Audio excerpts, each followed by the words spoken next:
6 o'clock. I'm going to call the meeting of the Hardin County Board of Education, get it started. And the first thing we're going to do, I think we've got Braden Scott here from the Boy Scouts to lead us in the Pledge of Allegiance, if everyone will stand for that.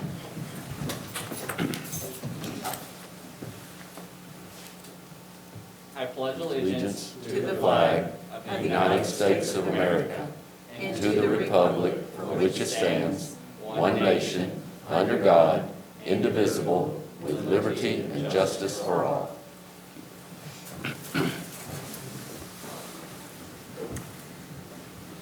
Thank you, and everybody might be wondering why there's a different face sitting in the middle of the table speaking right now, and so, Mr. Wise, I'm going to defer to you for a moment to explain that.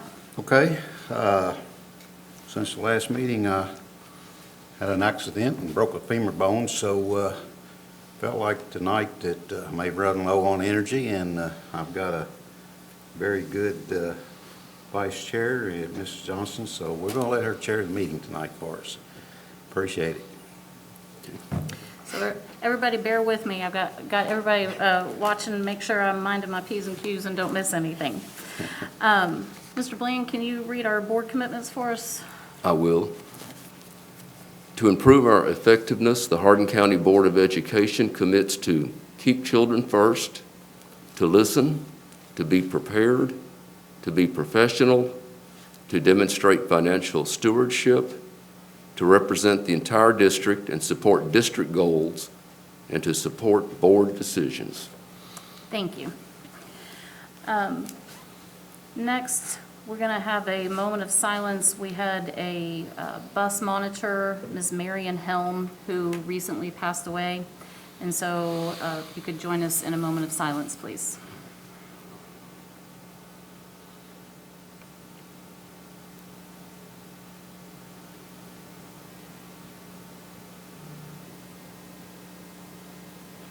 Thank you. Mr. Wright, are you ready with our recognitions? I am, Madam Chair. So if you'll go ahead and pass that resolution, ma'am, we'll go ahead and get started on taking care of that business. So I move that we pass the resolution as written. Second. I have a motion and a second. All those in favor? Aye. Opposed? Motion passes. Okay, thank you, Ms. Johnson. So we have several, first of all, our students. We always put our students first. And so we have several students from North Hardin High School here to this evening. And so when I call your name, some of those young men and women, when I called them, they said, hey, I have to work, or they're doing their walk across the stage this evening. So I thought those were great, certainly understanding reasons. So they could not be here, but some of them are. So if I call your name, if you would, just come to the front, please.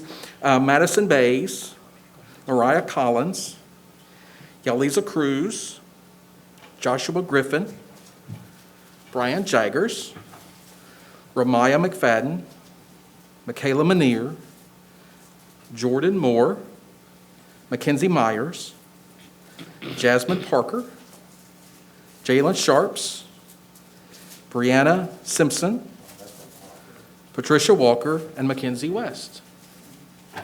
So thank you, Mr. Casey, for taking care of our awards. And let me tell you, Madam Chair, while we're recognizing these fine young men and women, these are, as we said, these are all North Hardin High School seniors, and they serve as peer tutors for the school's special needs students in what's called a low incidence classroom. They work hard to ensure that students who may have a hard time grasping concepts walk away from class with a deeper knowledge of the subject matter and a deeper understanding. Educators love having these peer tutors in the room because they can connect with students in ways that their peers are possibly more likely to understand. They have done a tremendous job this year, especially with the obstacles brought on by the pandemic. So thank you all so much for what you do for your peers and for our district. Thank you so much. He's going to get a picture. So.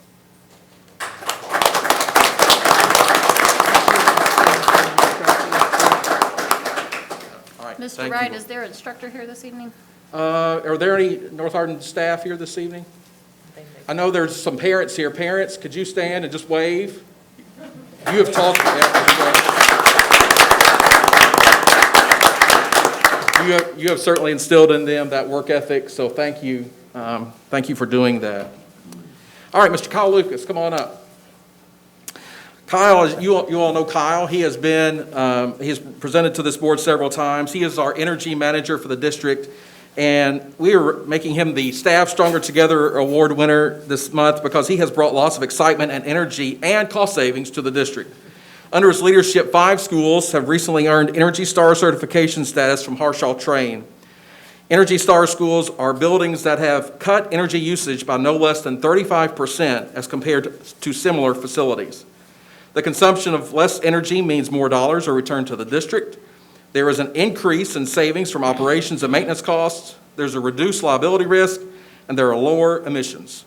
The HCS Early College and Career Center and North Park Elementary School earned the Reducing the Energy Intensity of the World Award.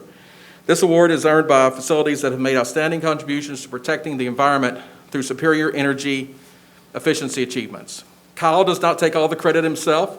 He says that the Green Team students at our schools work hard to ensure the best energy practices. They travel from classroom to classroom, monitoring various uses of energy and suggest changes to conserve it. Our staff is also wonderful stewards of our resources. They are very conscientious in turning off computers, lights, and various other equipment when they are not in use, and that's because of Kyle's tutelage and his hard work. So thank you, Kyle. We appreciate you.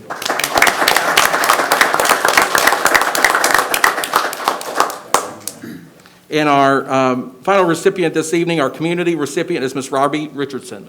Ms. Richardson, come on up. Ms. Richardson is a Hardin County Schools volunteer, and she is also a member of the HCS Kindness and Respect for Everyone Committee, the CARE committee that Mrs. Morgan has talked with you about. Her work to ensure equality for students and staff of every color, race, creed, or nationality is absolutely remarkable. She and the other members of the committee are serious and passionate, and they are dedicated to the task. Ms. Richardson brings valuable input to the committee and works hard outside of it for the students and staff growth opportunities. So thank you, Ms. Richardson. We appreciate you.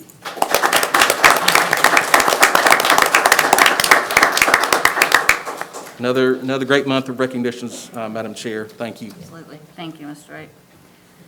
Mr. Sutton, focus on academics. We'll wait till afterwards. Glad to be back here tonight. I want to give a quick shout out to our administrators, our teachers, all of our teams in our schools. They've been working really hard here, not just to finish strong, but I want you all to think about the summer school opportunities that we're going to be providing our students. And you're talking up to 200 kids in some of our elementary schools are going to be back in the classroom here in a few weeks. So I appreciate all the time they put into organizing that. We'll be able to give you more information on that probably in July on the success of those programs. But these kids need these extended opportunities. I'm glad that Hardin County Schools can provide it. So I want to thank all the admin teams for what they're doing to plan that. We've got 2 guest speakers here for you tonight. One, we have our ag teacher from John Hardin High School, Mr. Jeremy Hall. He's going to be talking to you about the Aqua Food Lab, the success he's having with that, and also he's probably going to give you a little pitch on his greenhouse here tonight. And also we have Debbie Wyatt here with us, who is in charge of our professional development for our teachers. Give her a shout out. She has done a tremendous job. Ms. Morgan can vouch for this. She's done a tremendous job making sure our teachers are getting the professional development they need at their level and their content area for us to grow and getting better at our craft. So you're going to get a chance to hear from her tonight. I didn't want to add a third thing tonight, so the video he's going to show on Orton Gillingham, we're going to push that to next month. I think 2 things are probably going to be better than 3. So I want to call up Mr. Jeremy Hall first from John Hardin High School.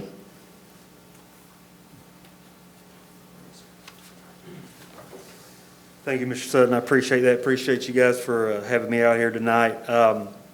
First, I do want to say, give you an update on our Aqua Food program at John Hardin High School, something we're really proud of. We implemented the Aqua Food program right before our COVID pandemic hit, so right as we were getting ready to really go full force with it, things happened, and so we've been able to piece it together a little bit throughout the year, and we've had some pretty extraordinary results. So as of right now, we have 8 different hydroponic and aquaponic systems in production, in current production. Our students this year was able to conduct over 19 STEM research projects, ranging experiments from dissolved oxygen effects on plant growth, nutrient uptake rates in relation to pH, water conductivity, and water temperature, light intensity, light duration, light spectrum, and combinations of all those in between. We were able to grow Bib lettuce and basil to conduct the experiments with. Currently, we have over 50 pounds of live tilapia that are feeding our aquaponic system, which is in turn feeding 80 plants of arugula, Swiss chard, banana peppers, bell peppers, dinosaur kale. When those crops are ready to harvest, we're going to be donating that to local food banks as a fresh food alternative that they need. Our students have managed all aspects of it, from production to maintenance, to forming relationships. We have partnerships with Kentucky State University, Kentucky Fresh Harvest, and AST Filter Solutions, a company which specializes in filters for aquaponic systems. And we are doing some side projects with them. Some of our students are actually going to be teaching students across the United States with Kentucky Fresh Harvest how to implement these projects in their own classrooms. So we're really excited about that. We have right now 8 students that are signed up to actually do the aqua food enrichment program during the first summer school session, which we're really excited about. 8 students who want to come back to school when they don't have to. We're really excited about it. We have added an agri-science class because this lab has really upped our demand from our students to offer more of this type of research, high-end types projects. And in the agricultural field, we are looking for we're looking for employees that are non-traditional. They are not traditional ag students. And at John Hardin High School, most of our students are not traditional ag students. And they have found their niche in this program and are really excited and looking at future careers with that. So we're really excited in the direction that the program is going in. As Mr. Sutton said, he was correct. I want to talk a little bit about our current greenhouse situation, which is a direct extension of aquafood as well. Currently, our greenhouse that we have at John Hardin has some major significant issues. There is basically a sinkhole that is opening up under the greenhouse, which is causing the floor to break in, causing gaps, of course, from the footer to the greenhouse. This sinkhole has caused the building to begin to torque, which is popping sidewalls off, causing some significant structural damage. Because of this gap, the greenhouse is not very energy efficient, because cold air, hot air, depending on the time of the year, is basically free flowing into the greenhouse with no way of stopping it. Some of the gaps are pretty significant, 6 to 8 inches from the footer to the structure. Because of this gap as well, we are having issues because the greenhouse is in a swampy area, there are copperheads, raccoons, possums that we have had to encounter in our greenhouse, and it's causing a little bit of a safety issue with students and myself. I almost stepped on a copperhead last year as I was walking into the greenhouse. The rodents are actually getting into our cooling system and eating the cardboard coolings out and building nests, which has basically rendered our cooling system ineffective. So just with the sinkhole, they've been significant issues. The location of the greenhouse is part of that, but we've experienced several safety issues with it being so close to Wilson Road. The only way to get to the greenhouse is to walk beside Wilson or walk down a steep embankment. A couple years ago, we had students, as we were walking down the greenhouse, we're trying to get down the Wilson entrance.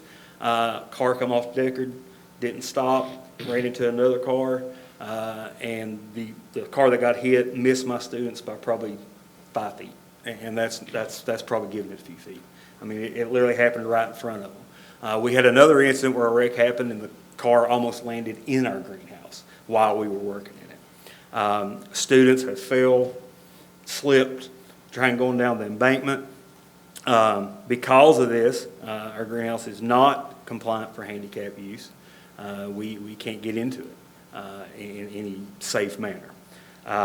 It's a 5-minute walk to the greenhouse. We've had to before when severe storms pop up, we've had to kind of hunker down in there sometimes after class hours just to stay safe until it passes so I can bring them up. We've had people, as we're working on the greenhouse, because of its proximity to the road, just walk in our greenhouse and just kind of stand without announcing they're there and us not knowing who they are or where they're from and just show up, which for a teacher is a nightmare. because we're down there working, sometimes my back's turned, and I turn around, there's a stranger standing in my greenhouse with my kids. It's definitely a trying moment for any teacher. We've had break-in attempts on our greenhouse where people have tried to break and steal our motors off our fans, I'm assuming for the copper. And so we've had to kind of fix some things, and they've broke belts, they've sliced hoses. Because of the torquing of the greenhouse, none of the doors really, some of them are jammed shut where we can't open them, some of them are hard to close because it is moving. And we've really gotten to the point where the greenhouse is almost to the point where we can't use it for cooling purposes and all the ones mentioned. So I began looking for grants to see if there was a possibility of maybe purchasing a new greenhouse where we can move it maybe closer to our school so we could alleviate a lot of these issues that we're facing right now. I've been in talks with the Agriculture Development Board, who has a grant available. It's a 50-50 match. There are some funds that the school is willing to provide, albeit as much as they can, and I understand how funding is tight. I'm speaking on the 25th to the Hardin County Soil Conservation Board. They have some money that's available for projects such as this. And I'm also speaking to the Kentucky Farm Bureau Board to see what kind of grants are available to this. But my purpose here today with that is, of course, we would need permission from the board on the Ag Development Board grant. I've spoke to them, we've talked, they are willing to fund this and do the grant. The amount is just going to be the determining factor in what we do. I do have a quote on a greenhouse. We know how much it will cost for the greenhouse we need. It's a state-of-the-art greenhouse. It's actually smaller than the one we have, which is actually, I think, a better thing. Our greenhouse is really big, so there's a lot of energy cost. We would like to cut that in half. And so my purpose here today is to let you guys know what the situation we're in and hopefully get that permission so that we can pursue this grant to hopefully find us and build us a new greenhouse. Thank you. What's the estimated cost of a new one? The new greenhouse, and this is delivered, shipped, a crew from the greenhouse company that installs it, they will actually put it all up for us, is $63,910. And that is, and when I say that is a state-of-the-art greenhouse. It has everything we would need. That's even including benches, heaters, coolers, you name it. The only other thing we would be responsible for, of course, is the site prep and having a hookup for water, electricity, and a footer. Where would we locate it at? We got a better site up closer to the school? We've looked at several sites, and there's a few that we've looked at that we found that are much better than where we're at. They're also in places where my students would be safe. They would be right outside my door or within a 45-second walk of my room, and also where we have security cameras. So the greenhouse would be in constant surveillance, so we wouldn't have some of those other issues, yeah. And there's a couple sites we've looked at that would work. Good. Is this on the consent agenda, or? No, sir, it's not until we, This is just a 1 month notice sort of thing? well, We do have, oh, okay. it is on C-15. Oh, yeah, okay. Number 15. So we're gonna be matching about 31.5, something like that.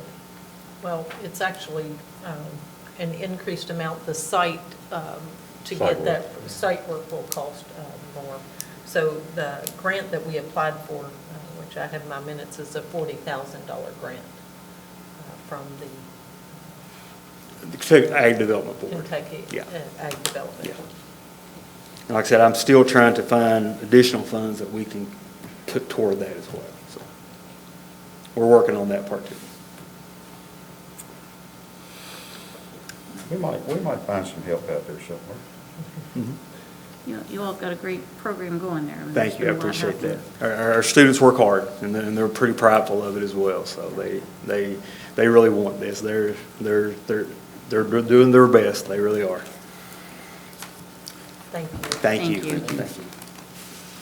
All right, coming out of this pandemic, we're ready to get back at it, ready to get back at our best practice instructional strategies. Our teachers are ready to get back to their professional development. When you're planning for, between 1,000 and 2,000 employees and trying to hone in on the skills they need to do their job better, Debbie's in charge of this. And when you look at the 23 facilities and meeting every person's needs, it's a lot. So we're going to share some documents here with you now. Let her kind of share a few things that we're doing to get back to our best practice. Good evening.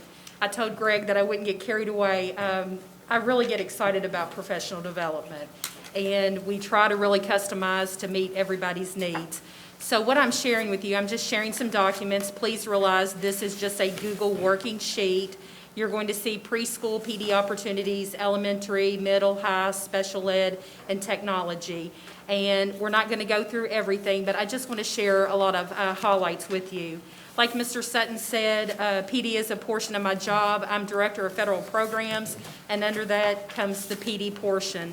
I could not survive this position without my wonderful department. I pull them in as presenters. Kim Hensley's my right hand, left hand when it comes to Title II and professional development, and so we're just going to talk about a few things.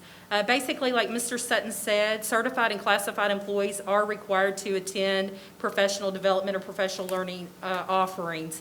A lot of them, don't see that as just one more thing to do. We constantly get calls, emails throughout the year. Can you find me a session on this? Can you find a session on this? And so although a lot of our sessions occur during the summer, it's a year-long process. So we are actually in the process right now of not only housing our 100 and some sessions this summer, we are already planning for next summer. So we are really excited about these opportunities. I agree, teamwork is important at the school level. Whether you are a preschool teacher, a PE teacher, the counselor, the assistant principal, I think it's important that they sit in on the reading trainings, the math trainings.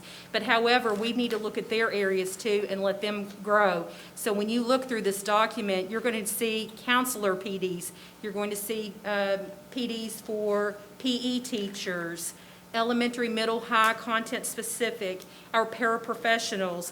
We truly have customized this for sessions for everyone.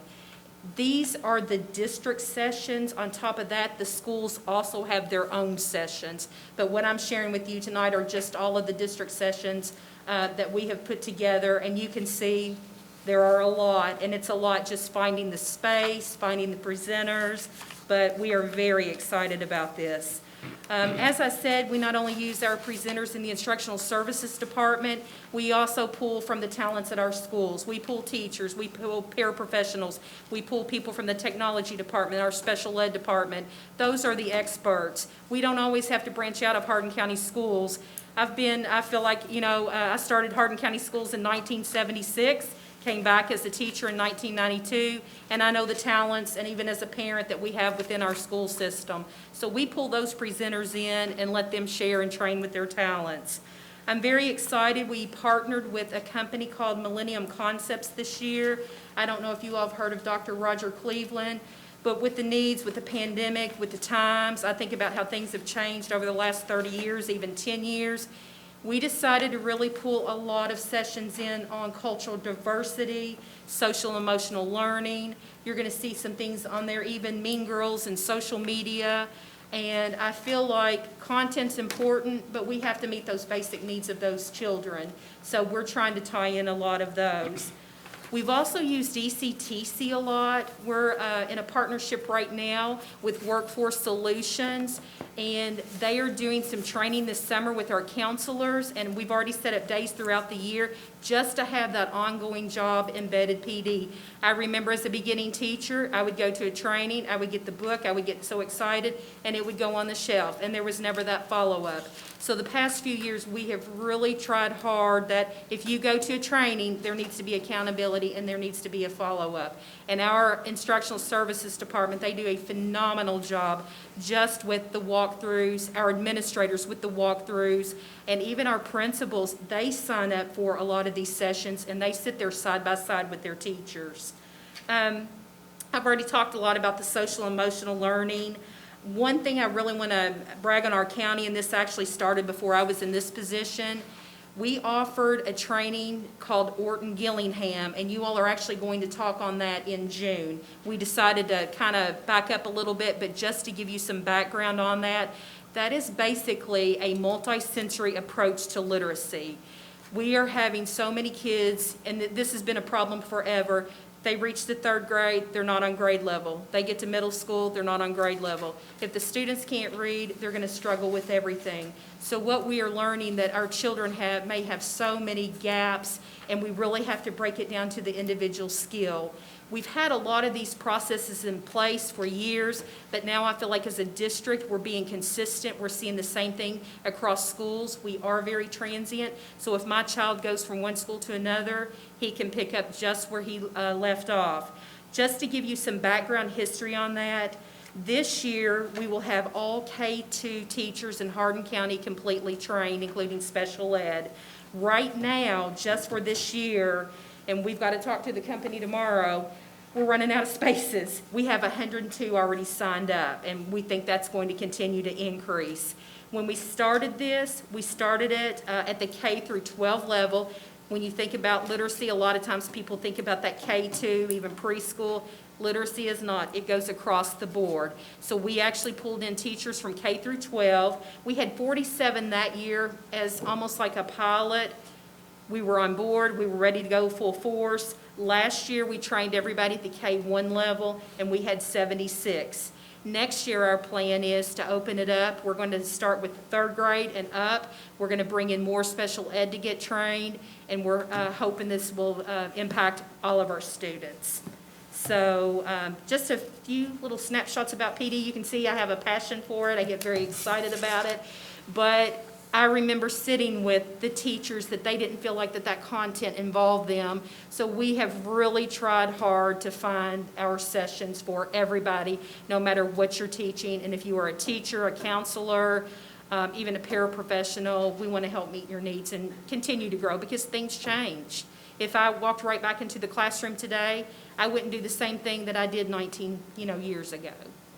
All right. Any questions or anything? Mr. Sutton, you want to share anything? Well, it's just meaningful professional development. Not go to a 6-hour training and go put your stuff on the shelf. We're able to now do some trainings that are meaningful, where we can walk into a classroom, do a walkthrough, and see that in practice. You'll be seeing a video next month we'll talk about with the Orton Gillingham, to give you an example to say, we train the teachers. Now if you walk into our schools, you see that in practice. We're following up with feedback to the teachers. We're growing our teachers.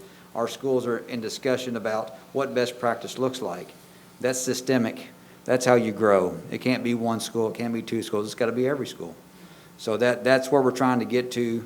Credit to Debbie for creating this document. We're probably on year 2 or year 3 of really making this happen. It wasn't like this 4 years ago, so I have to give credit to her for putting this together. This takes a lot of work. This is not a, hey, we're having a PD in July, let's plan this in, May.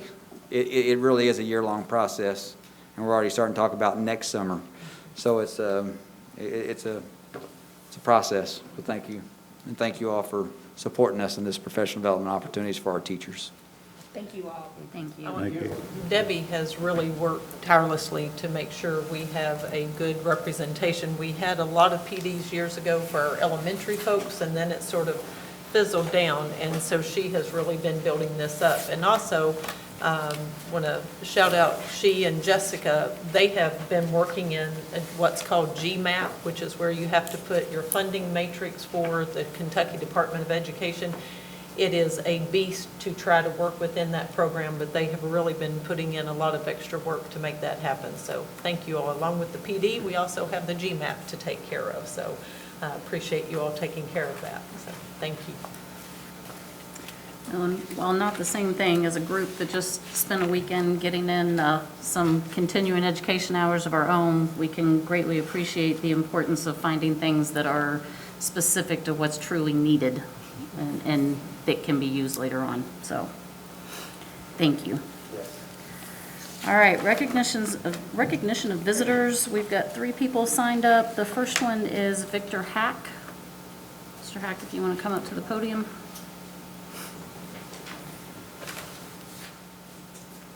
Good evening.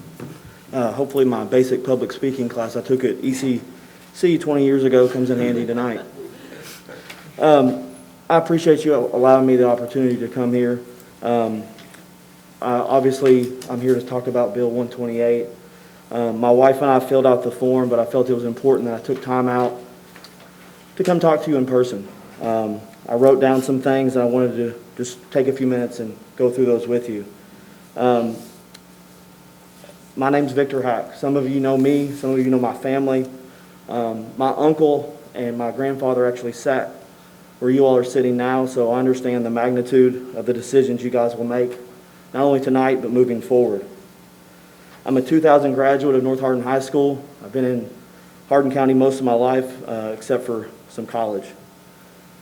My boys are current Hardin County School students, and they've been that way since kindergarten. When we filed the supplemental form online, exceptions were listed as academic and athletic. I don't know that that necessarily encompassed what we were looking at, because I understand that my kid's not going to be the next Michael Jordan. He's probably not going to be the next Steve Jobs or Bill Gates. But I want to provide him every opportunity, both of them every opportunity to succeed today, tomorrow, and well into the future. As parents, I had the opportunity, sometimes I didn't feel like that, of spending 12 months with my kids at home. Having 3 kids and working from home is no easy task. But what it did, it gave me an insight into what their day was like. I saw them cry. I saw them anguish. I saw them struggle to get through what none of us could have prepared for, a pandemic. Prior to this, my wife and I had had discussions with our child's administration. We've talked with state representatives. We've talked with educators, both former and current.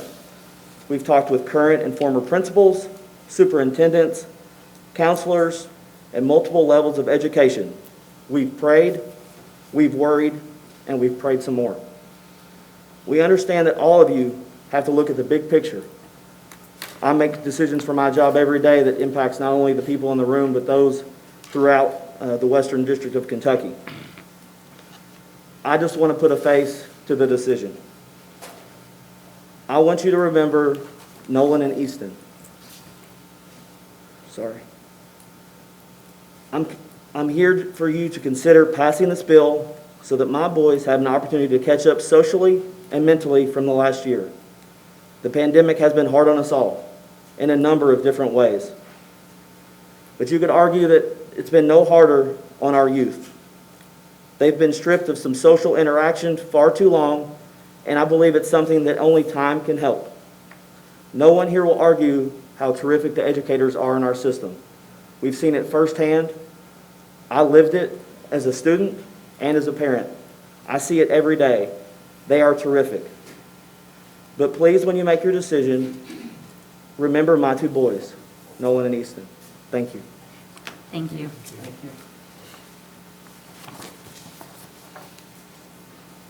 All right, next we have Robin, and I'm probably going to say this wrong. Is it Says or Sias? Size. Sias.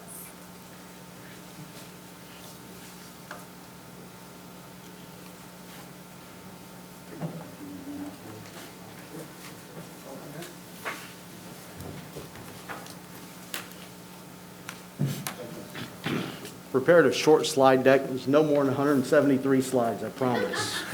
Good, yeah. So to go quick.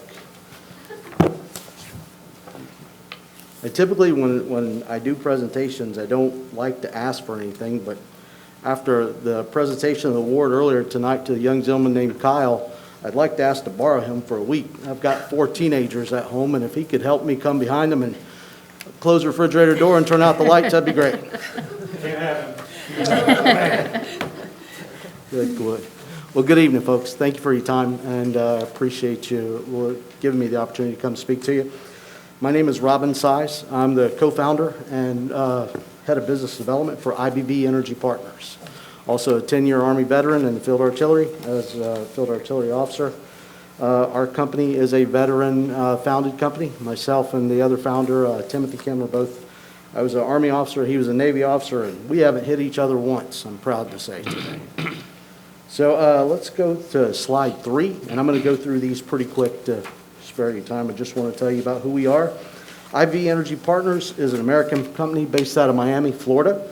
We've got offices in Providence, Rhode Island, and Reno, Nevada. When we started this company a little over 4 years ago, we needed some development capital to start with. So we reached out to a company out of Berlin, Germany that Tim had a relationship with through his banking experience called IB Vogt, IBVOGT. To be our parent company and to provide our initial seed money to get our company up and off the ground. Most solar companies here in the U.S. go back to 2008. That's about the time solar became competitive at the large utility scale. Our parent company, they actually got their start in Europe in 1991. So we're pretty proud about that heritage. Go to slide 4. As a company, we've constructed projects all over the world. We really got our start in the United Kingdom, building almost 500 megawatts there and securing 34% of the market share. And then through Egypt, Philippines, Australia. And then also since then we've built in Netherlands and also in South Africa and in Vietnam. So what have we done in the U.S.? The next slide shows you the U.S. portfolio of what we've done in just the last 4 years. So far to date, we've got projects. This one here in Kentucky in Hardin County is 100 megawatts that we're in development on. We've got 113 megawatts in Nevada. We've got 348 megawatts in North Dakota. In Louisiana, I need to update this. We've got 365 megawatts there. And then in Indiana and Ohio, we've got another 2 times 150 megawatt projects. And then the rest of the things you see here are all things that are in various stages of development. So I'd like to say we've got real megawatts and not bragawatts in our portfolio. The next slide, slide 6, just want to show you some examples of what solar facilities look like that are close in size to what ours are going to be that we're looking to build here in Hardin County. So slide 7 gives you a layout of what the solar project development life cycle looks like. You've got the development phase, construction phase, operations, and then the end of life of the solar project. Right now, what we're at here is we're in the permitting phase for this project, and soon in 2022, we'll move into the construction phase once we have all of our permits and our interconnection process done with Louisville Gas and Electric, because that's who's going to be the buyer of our power. Next slide 8 shows a kind of the layout of the land of where our project is going to be. It's just south and west of Cecilia. And on that, it's about 950 acres total on that. Clayton Gray is our primary landowner. And next slide 9 goes into a little more detail about the project. 100 megawatts, that's AC. We'll be using the latest, greatest technology. We'll be using bifacial solar panels. So not only with solar cells on top, but also on the bottom to get the reflectivity, the albedo effect of energy that's coming off the ground from the sun as well. That's going to produce a really good resource for us that makes us very competitive in the energy landscape. As I said, Louisville Gas and Electric will be the primary off-taker for the project. Now that 100 megawatts, the way it's allocated is 25 megawatts of that will organically go to LGE. The other 75 will be split between Toyota and Dow Chemicals, 50 to one and 25 to the other, respectively. So this project to go into construction in 2021. It'll be fully operational 2022, and the lifespan of the project is 35 years. And so at the end of the project life cycle, 1 of 2 things will happen. If LGKU would like to continue, we'll continue to operate the project past that. And if not, then we will remove all the equipment that's associated with the solar facility.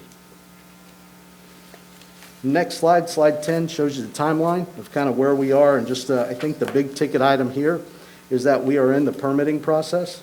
And once we finish with this, we're simultaneously doing the engineering and procurement for the project to procure all the solar panels, racking, everything, and hire the construction company that's going to help us build this, and we'll manage all the construction for the project. That'll happen throughout the year of 2021, and then we'll be in construction 2022. Next slide is the money slide. Slide 11, the project benefits. So during the construction of the project, there'll be approximately 250 to 300 jobs that come out of this while it's working. I'd like to say those are permanent jobs, but they're not. They're temporary construction, and you think of it as a bell curve over a 12-month-long construction period. The top of that curve where you're going to have the most amount of jobs are going to be about 6 to 7 months, where you're going to have 250 to 300 people. So there'll be a ramp up to that and then a ramp down on the backside. But a lot of that's going to be local. It works out better for us to hire local. There's no mobilization. Those local companies can do the site civil. They can move the dirt, build the roads, do the trenching and things like that. And then the taxes, what it's going to mean is about $2.5 million in local tax revenue over 35 years. And also the project is about close to $100 million for the project to be built. And for the school systems, if you'll notice in the bottom right over there, Hardin County Schools, it's going to mean about $1.5 million, a little over $1.5 million for Hardin County Schools. That'll come out of that. I want you to know we've done a lot of due diligence, a lot of studies that go into this. The next slide, 12, I won't bore you with all that, but there is a lot of studies that we have to do before we construct a project and get all of our permitting as we go through the U.S. Fish and Wildlife, U.S. Army Corps of Engineers, Department of Water Quality, through federal permitting, state permitting, and county permitting. So we have a lot of studies we have to do. And as the gentleman was speaking about earlier, with the greenhouse and having the sinkhole, there's a lot of karst soil, or karst underneath the soil here, which we have to do quite a bit of geotech work to find all that and make sure we avoid it in our construction, our engineering. Next slide, we've done quite a bit of outreach within the community area where we're building. We've had 2 open houses to date. The first one was on October the 8th, and we had 27 people show up for that. And then we had another one on April 1st, where we had an open house to give all the project specifics and take questions, cater it, and have people come in for as long as they like and take questions and address concerns. Slide 14, some pictures that we have from that and how we did it. So we had 2 major concerns come from a couple of the neighbors. The first is noise. Is this thing going to be noisy? Is it going to bother us? So we did some studies and we went out and did a lot of research on that. And what produces noise from the site is the actual inverters. And so you have one inverter for right around every 4 megawatts. And so it's about the size of one of the tables there, and it's about 4 to 5 feet high. And it produces sound at 67 decibels. And that's at 10 meters. Every time you double the amount of distance from that, you go down 6 decibels. So once you get to 80 meters, you're now down to 49 decibels. And then at 100, you're gonna keep going down. So we don't have a road within 100 meters, and there's not a house within 300 meters. And just for context, when we get to that level and you're at 40 below, a quiet library, a whisper, those are in the same realm of what the sound is. Inside the house, if any neighbors around there, they're never gonna hear that. Your refrigerator running is much more loud than that. The other thing that we wanted to address with the neighbors was siding. We're going to have to look at it. So we've done a very thorough landscaping plan for the site that's on slide 16 that shows you the concept of where each phase of the project we've gone through to try to block this from the neighbors. Now at the tallest point, when the solar panels may be at the end of the day, let's call it 6 o'clock, 7 o'clock, when it's fully upright trying to get the sun that's going down on the west, you're looking at 7 or 8 feet tall. So our landscaping around that's going to completely mask that from the neighbors.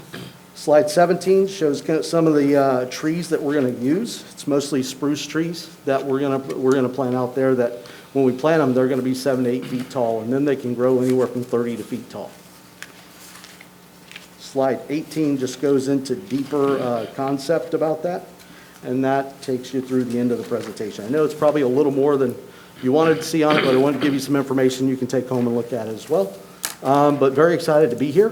We want to be good stewards in the community. We want to be here for a long time because it's a 35-year lifespan. So We want to make sure we're good neighbors.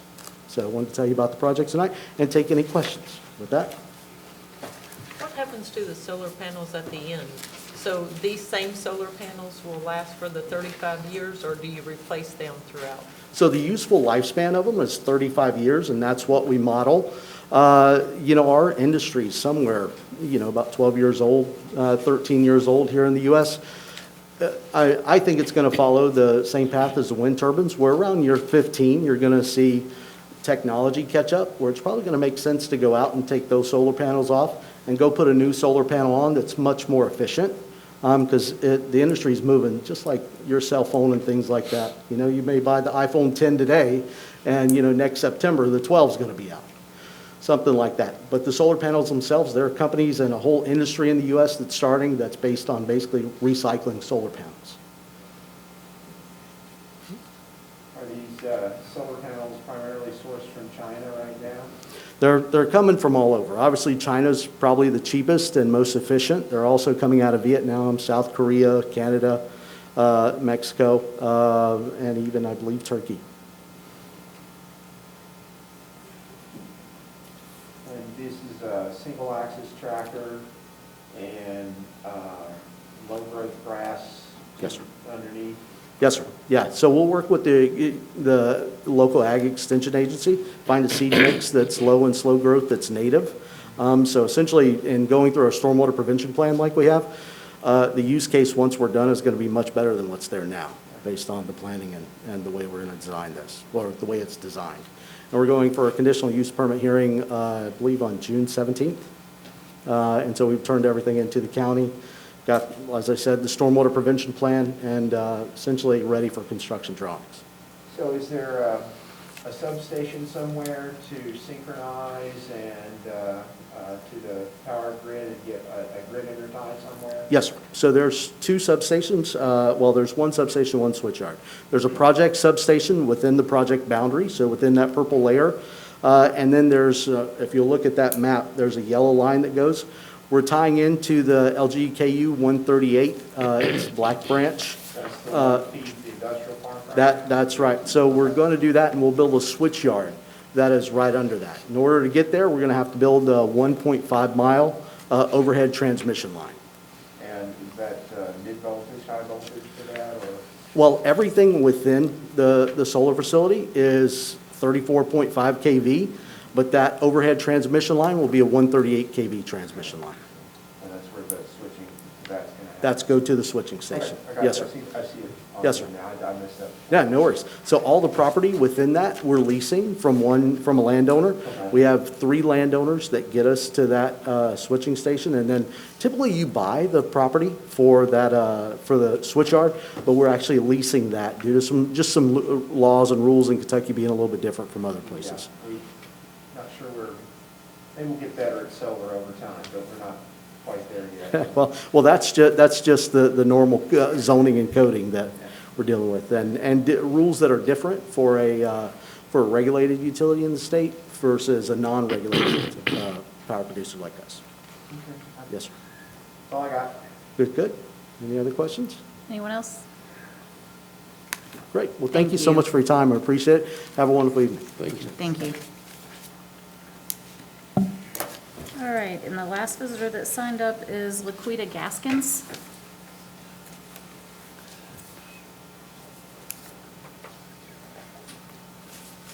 Greetings, everyone.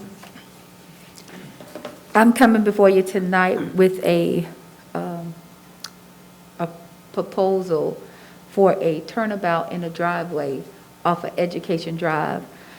The presentation was presented last month, if I'm not mistaken.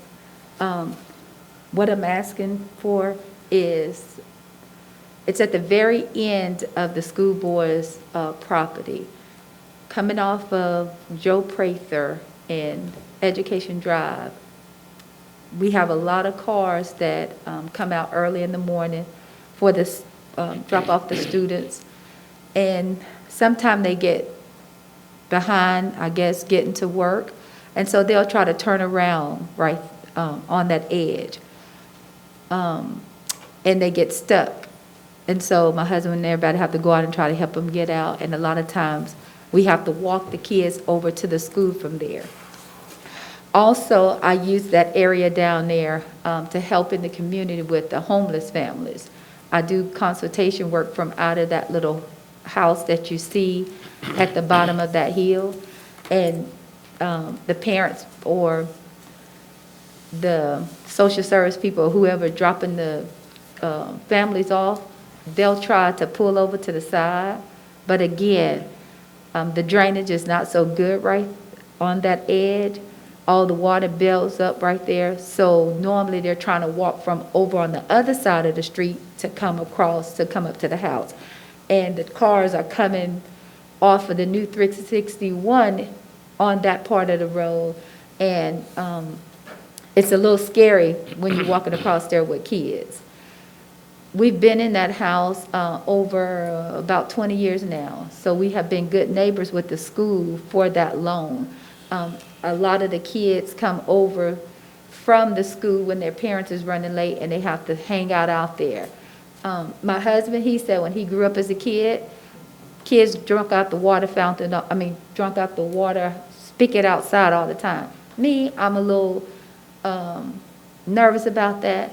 So there's a restroom in there now where they're able to use the restroom and don't have to come into my private home.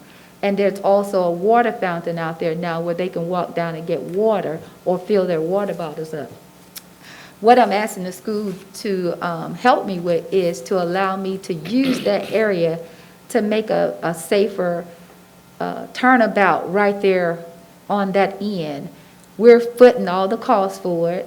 And as well as we keep the grass cut in that area. We've been doing that for 18 years. We're still able, to do that, keep the grass cut.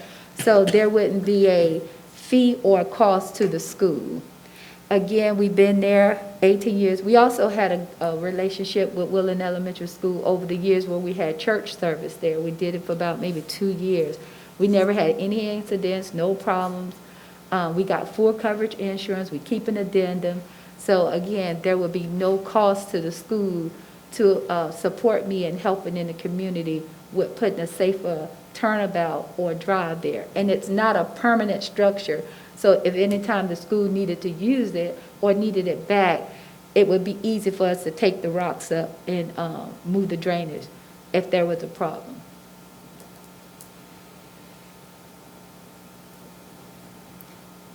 Thank you. Yes.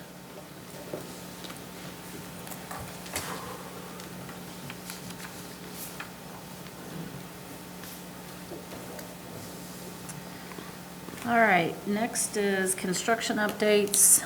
We got some updates at our noon board meeting today from Alliance, and got some updates on East Hardin Middle School. It's coming along pretty well. I think that the dry weather that we've had here lately has helped a lot with them being able to make some progress with a lot of things outside. They're starting to make big changes that can be seen inside as far as finishing off, I think, some ceilings, getting some HVAC in and working and different things. So that's moving along. Pleased with the progress right now, and I think they've got all the trades on site and everything's going in a positive direction there. We did talk a little bit in regard to the Central Hardin project, and there's just some issues going on with all the different things going on with construction right now and different supplies that are needed and such. And due to some major delays with metal trusses, we've had to delay the bidding with that a little bit to work on some timing issues with that, but we are still trying to move forward and hopefully be able to continue moving forward with that project. John, is there anything else that we need to add? Mr. Billings, do you have anything that you want to add to any of that? All right. Okay, so moving on to the consent agenda. It's kind of a long one tonight. We're approving the HCEC-TV contract for videotaping with the Hardin County Fiscal Court. We're also approving to have 10 NTI days for the next school year. We started that 2 years ago with COVID. The last 2 school years, that has essentially been unlimited days due to all the different things going on. Next year, it will be limited to the 10 days. We've approving the start and end times for all of the different schools for the next school year. And those will be available on the website. I think there's maybe a few minor changes with some of them, but most of them are the same as what they are currently. Also approving changes for the 2021-2022 Student Code of Conduct. The biggest change with that was adding a provision essentially prohibiting anyone from putting out personally identifying information on any student, staff, spouse of staff with an intent to threaten, harass, intimidate, anything of that nature. Financial services, we've received the monthly financial reports, the orders of the treasurer, school activity fund balance report. We received the 2021-2022 tentative budget, just another kind of step in our budget process. Is there anything you all want to add in regard to that? Yeah, I think what we talked about was more at this afternoon meeting, if there's any question like us to ask, but we've been fortunate to have some additional funding this year through the federal government and the stimulus program, so in a little bit better financial shape than we anticipated being a year ago. We've, and again, we got some information on that this afternoon as well, and as Mr. Stith was saying, better than what we thought, still dealing with how to best use of the ESSER funds. And, you know, we've been able to save a little bit of money here and there with fuel and different things, and got a little bit going on with the state funding full-day kindergarten, at least for 1 year. We'll see if it goes on after that. So we're also approving a capital funds request to cover some electricity and bus purchases. Approval of the bid from Red River Waste Solutions for garbage services for 2021 to 2023. Approval of a paper supply bid, and approval of summer feeding program. And again, all that information will be available, but approving the cruising cafe again and different sites for that. I believe that there will be sites at all of the high schools all summer long, and then while summer school is in session at each of the individual schools, I believe. There's some transportation items that we're declaring a surplus for a sealed bid auction. Approving the purchase of 5 buses pursuant to the Kentucky State contract. They're approving a HVAC project at Woodland Elementary. I think that's something we're looking at with some of the ESSER funds as well, but some HVAC work that they need done there. We had several change orders for Lincoln Trail Elementary. I think that resulted in a few small credits, actually, but just kind of wrapping up some of the last details on it. There was a change order for East Hardin Middle. There was an area that was left out of the bidding project. No, this is about the Concrete. control points issue, isn't it? I think you're saying the same thing. Okay, all right. And our construction manager kind of updated us on that and explained where that came from, but they're essentially taking care of it to where it's going to be the same cost to us that it would have been if it had been included in the original bids, but just some work that needs to be added to that.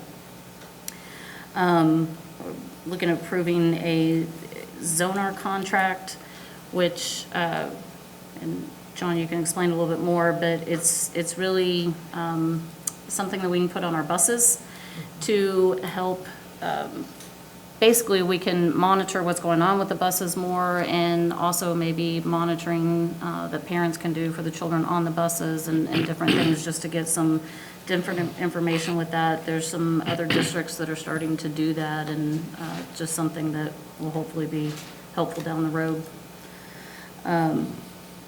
So with that, Ms. Johnson, the Yes. way that program works is a parent would be able to download an app, and so they would know a approximate time they need to go down to meet the bus to get their child off the bus. It also will help us significantly in making sure that our routes aren't crossing over the same streets and going the same,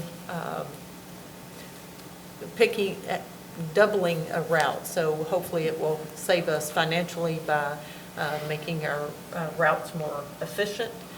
And again, we are hoping that with the parents, that this will be helpful for them, especially our preschool students, because that is hand-to-hand handoff, and so hopefully this will be for them. It is something Mr. Porter has requested for years in the transportation department, and we're finally at a place that we can utilize this, see if it's worth the investment when we no longer have the ESSER funds available.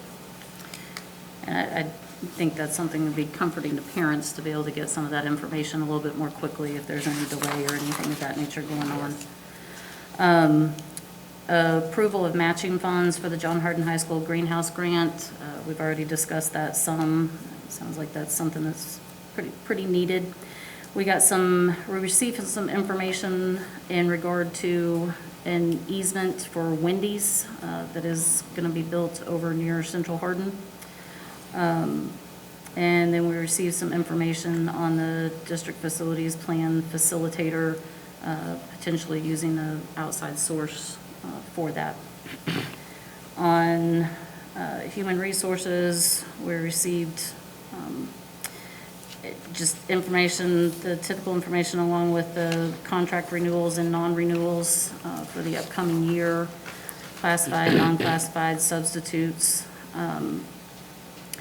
We are also looking at approving a temporary additional duty pay increase so that with the summer school offerings and the before school and after school for the instructors with that, to be able to receive a more competitive pay, and for us also to be able to make sure that we can get people to cover all that. There's obviously a bigger need for that, given the everything that's gone on with COVID. And it's going to be for people that are actually doing live instruction and not just computer-generated instruction. And that will be from April 12th, 2021 to December 21st, 2023. Yes. Did you want to add anything to that? What we have is you all approved this last month, but what we have is a 21st Century grant, and that grant limits how much we can pay. So you would have one teacher in one classroom making this amount, but another teacher next door, because they were working with 21st Century grant or some other fund like that, a grant fund.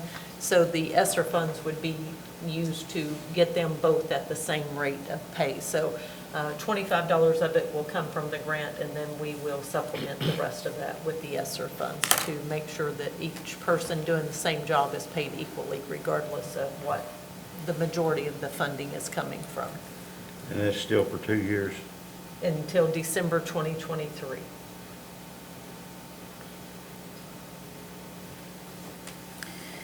We also got some information on salary supplements, some information for us to consider for some positions that we're having trouble filling.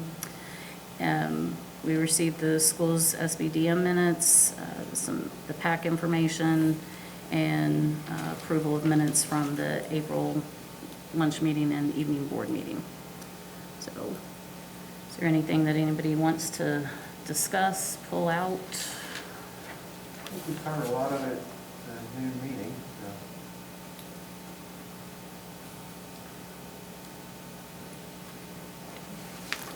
There's no further discussions. Does anyone have a motion? You want a motion? I will take a motion. I move that we accept the consent agenda. Second. I have a motion and a second to approve the consent agenda. All those in favor? Aye. Opposed? Motion carries. All right, we have a couple of action items. It looks like the first thing, we need to recess the regular board meeting and convene the Hardin County School District Finance Corporation special meeting. We need a motion for that. I move that we recess, I'm going to wrap up, that we recess the existing board meeting briefly while we convene the Hardin County School District Finance Corporation special meeting. I'll second that. I have a motion and a second to recess the current meeting and convene the District Finance Corporation special meeting. All those in favor? Opposed? Motion carries. So I will now call to order the Hardin County School District Finance Corporation special meeting. And the first thing on the agenda is consideration and approval of the Hardin County Water District Number 2 easement at the East Hardin Middle School, and this is at the current Glendale site. Is that correct? So we got things worked out to where that should that line need to be moved, Yeah, it will be moved, or did they move it over on the edge? the documents I looked at online show that they have modified the proposed easement.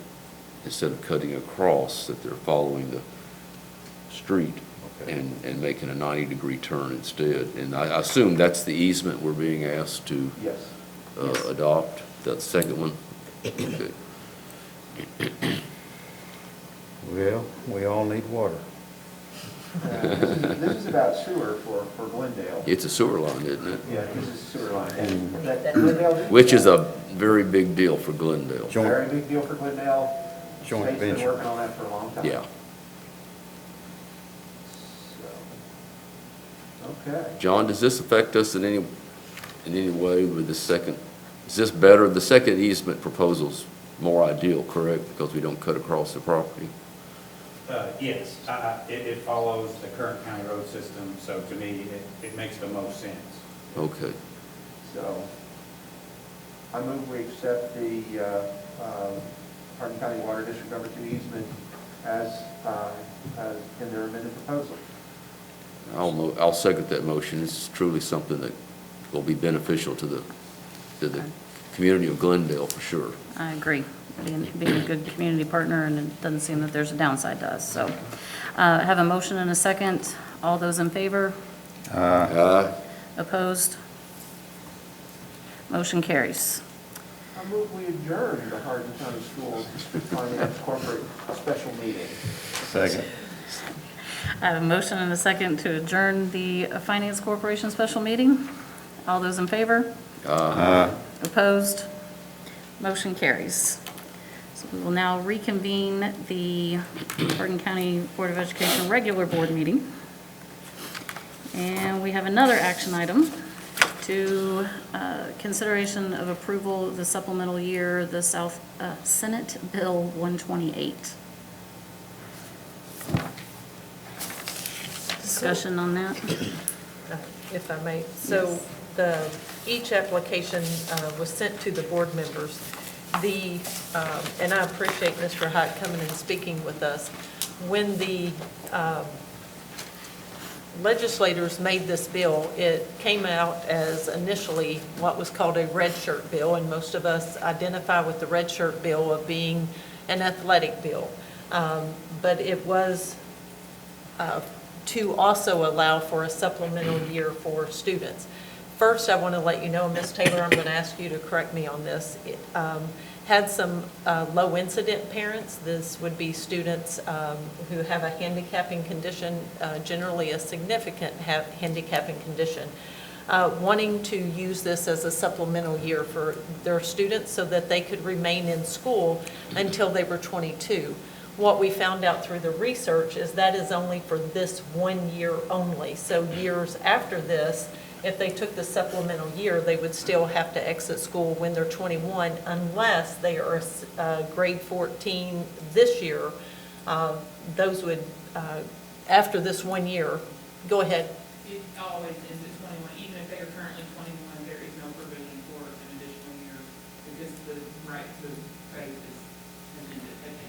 at that time. So, Jessica, will you come up to the mic?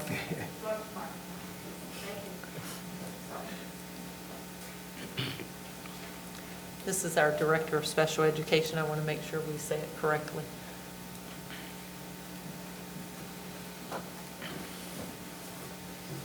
So we are required to provide a free, appropriate public education for students up to age 21. This bill does not trump that. So even if a student is currently 20 or 21 and this bill were adopted, they are not entitled to FAPE beyond age 21. Right, thank you. And so some of those parents withdrew because it was not going to make a significant difference because they can already keep their students until age 21. The other thing that is with this, and I know when people were filling out the form, they were surprised to see athletics as an option for an additional year based on athletics, but that is the way the bill read. So the board has a situation to where we have, I believe it's 49 people requesting a supplemental year, and you have a decision at the board. You must accept all 49. It's 39. Isn't it? Or, I'm sorry, is it 39? I apologize. Or you must accept 0. They did not give you the opportunity to go through and line items and do that. So I will tell you, each of our schools does have a retention policy. And this allows parents and schools to work together. The way our policy reads, in the end, the school has that final decision. However, in looking at the research, we really know that the benefit of retention is not great unless there is significant change in what happens from one year to the next. You must have a very well thought out plan of what you're going to do differently for that student the second year. You will notice that some of the applicants on here, one of the questions that the principals were asked is, would you retain this student if it were not for Senate Bill 128? So you notice some principals did put down, yes, regardless if the board passes this bill or not, they would go ahead and have that student to have another year in their current grade.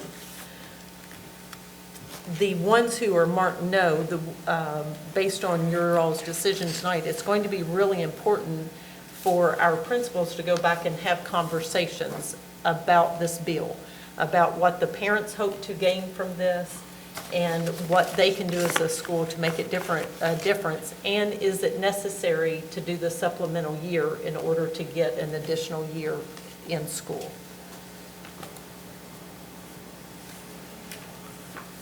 You know, this bill, I've had a little extra time and probably looked at it a little bit more, and I just totally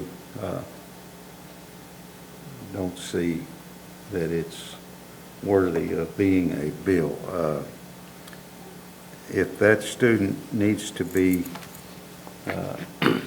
held back a year, I think that our principals, teachers, or whoever would be more than glad to hold that student back. From that athletic standpoint, I don't think we have that much gain because some of the students would be older than they could play ball anyway. I think before the season might be over. Some of your fall sports, they may get through those. Your winter sports, spring sports would probably push some of those students out before, and I didn't look at children's ages, I just looked at data here. Right. But, you know, with the students being in, especially in the grade school level, no one, basically most of the time, wants their student held back. That has created problems with students, some students going on when maybe they should have been held back. When a parent offers to hold that student back, probably they're doing a great thing for the student and the rest of the school system, because obviously he's struggling, or he or she has missed something that, so, you know, as of tonight, I'd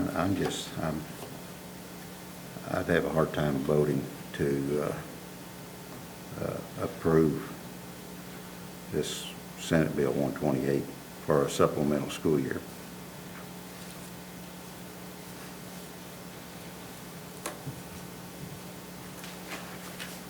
I want to know, as we looked into it, there were a lot of things that seemed like could be used to be positives that they weren't allowing. I mean, my understanding is they can't improve their grades from like retaking the class. They're not going to be able to improve their grade with that. As you were saying, KHSAA has not changed their age, I guess, aging out or maximum age to participate in sports. We found out there were some issues with potentially NCAA qualifications. So there have been a lot of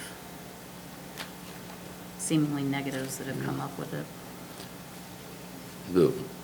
One of the problems with this bill, and not just this bill, but also House Bill 563, is that they made it an all or nothing situation. Yeah. And experience tells us that anytime you have discretion removed from the local level of decision making, almost immediately you will find cases where you need to make an exception to a rule that you can't make any exceptions to. It is an all or nothing situation, and I don't really understand, particularly with SB 128, why they chose to do that. Because there may very well be some very deserving cases here that would benefit from a supplemental year, but we have also, I think, from looking at what's been submitted, there are probably majority it's not going to benefit at all. Right. But we have to either say yes or no, period, to everyone. And I just regret that, because some people wind up maybe feeling, treated unfairly, but it really hampers our ability to make a good decision, the way the bill was written.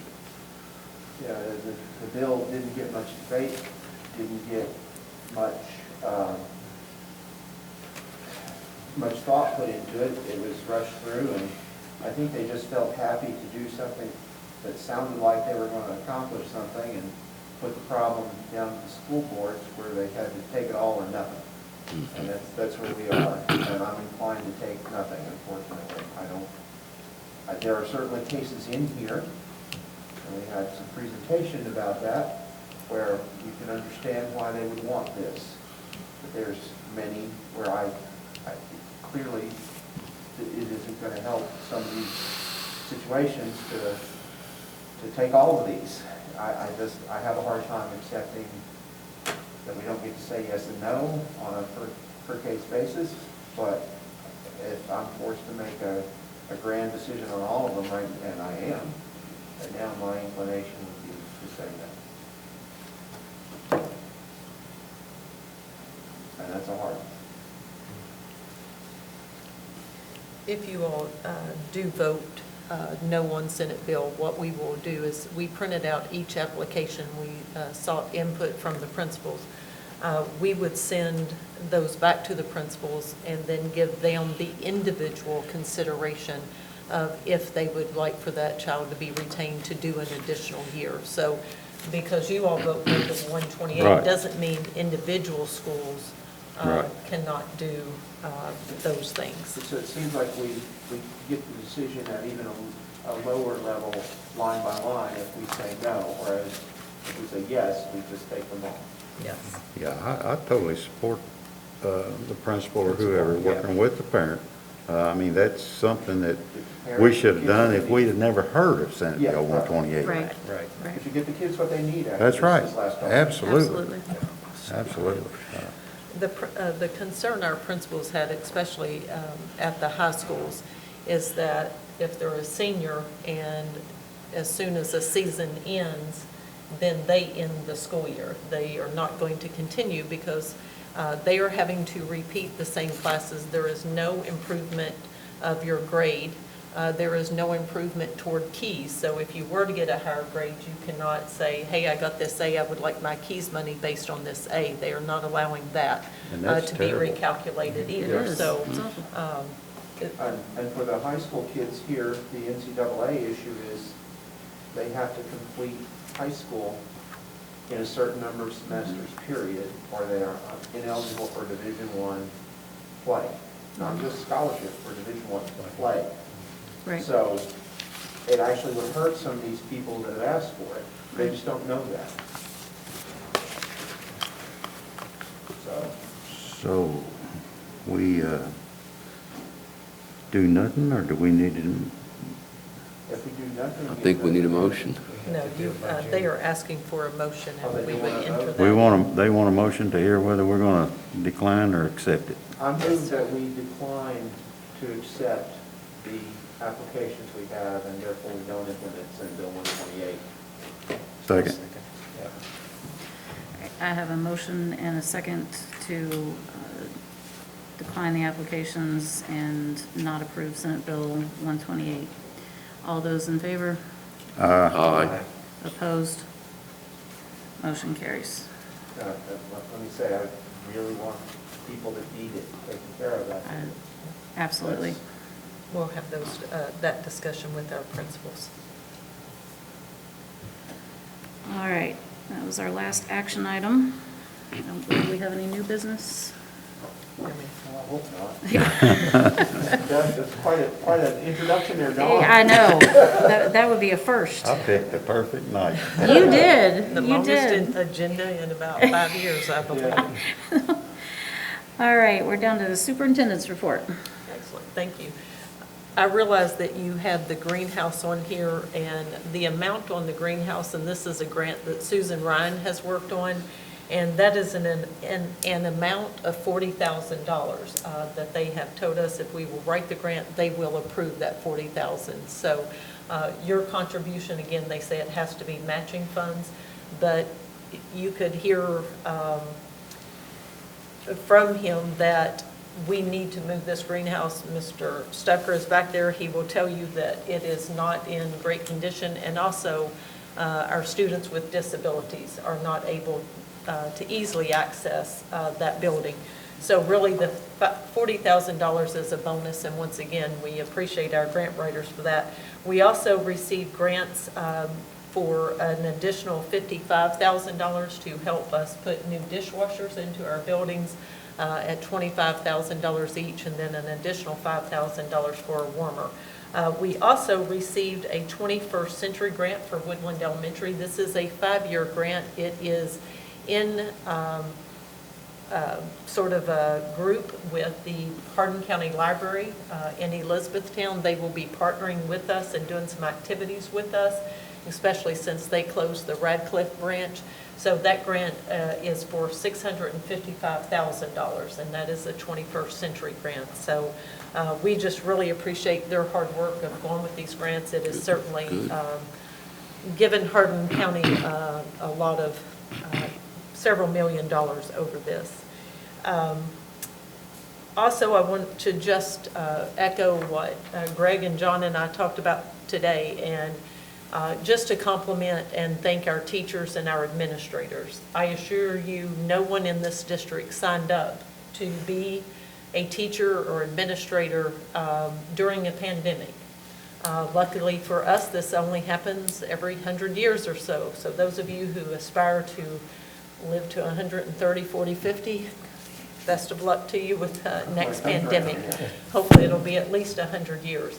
But they have worked tirelessly for something they were not expected, from working at home, doing virtual learning, having students working from home, coming back on an AB schedule, going with NTI, coming back with an AB schedule, then coming back 5 days a week.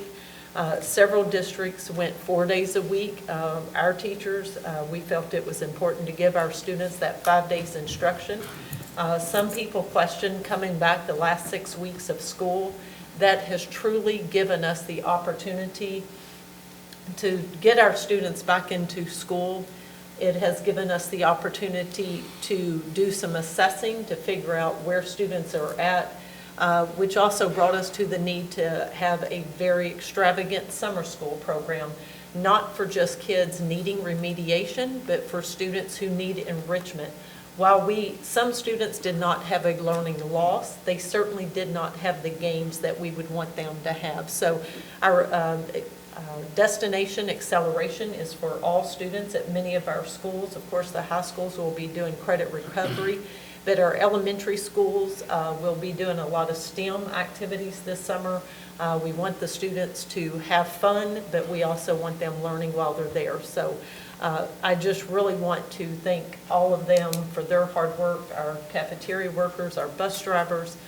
Thank goodness we were able to continue with school and did not have to cancel because of our transportation. So I really appreciate them because I know it's been a difficult year on the entire district. So just thanks to all of them and their hard work and dedication to make this year the best that it could be. And trust me when I say we are looking forward to having a mask rest for many years to come.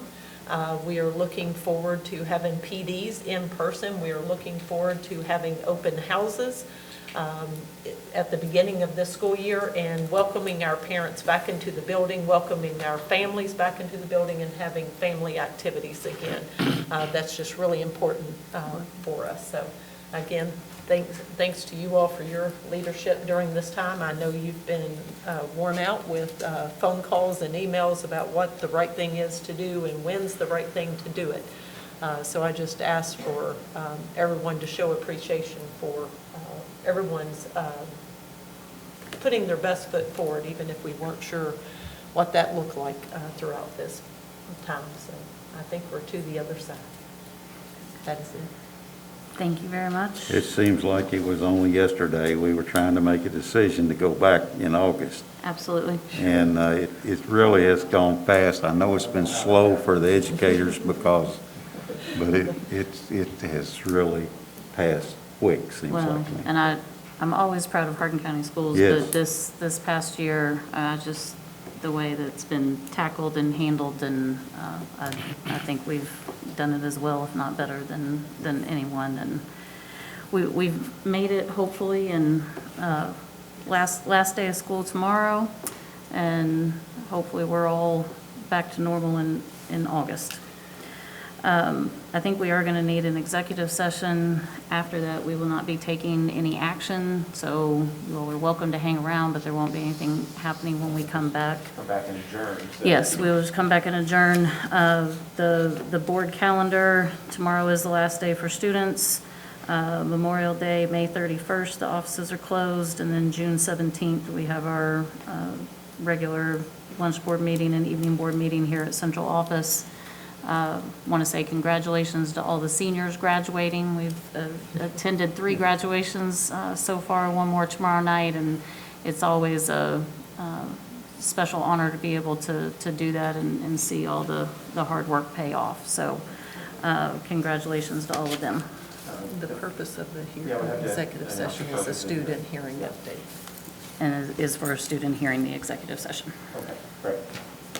Do you want a motion? Please. I move that we go into closed session for the purpose of reviewing a student disciplinary matter. Yes. Second.